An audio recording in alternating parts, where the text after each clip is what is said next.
आमरस खाताना ना माझा मेकअप कधीच टिकत नाही.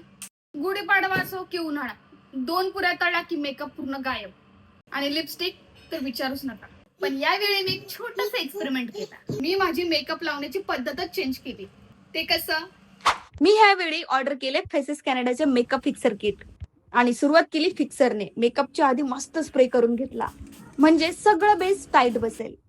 मग हे 3 in 1 हायड्रामॅट फाउंडेशन लावले. लाईट वेट आणि वॉटरप्रूफ आहे, खाताना सुद्धा टेन्शन नाही. बघा ना किती छान माझ्या स्किन मध्ये ब्लेंड झालंय. हे सर्व प्रोडक्ट सुपर कॉम्फी आहे. आणि आता माझी फेवरेट कॉम्फी मॅट लिपस्टिक. ही फक्त लिप्स वर नाही तर ब्लश आणि आय शॅडो म्हणून सुद्धा युज केली. आणि या लिपस्टिकने माझा पूर्ण लुकच चेंज झाला. आणि लास्टला पुन्हा एकदा मेकअप फिक्सरने स्प्रे करून घेतला. आणि माझा सुंदर असा मेकअप मी लॉक केला. कमेंट्स मध्ये नक्की सांगा मी कशी दिसते. आणि मग सुरू झालं आमरस पुरी अटॅक. आमरस खाताना ना मला अजिबात कसलंच भान नसतं. पुरी मधून सगळं बाहेर वाहत होतं. पुरी डीप होत होती आणि आमरस बाहेर. नंतर लक्षात आलं, अरे माझा मेकअप आता सर्व निघून तर नाही ना जाणार. वा वा वा, हे बघा, आमरस तर निघाला पण मेकअप एकदम जसाच तसा.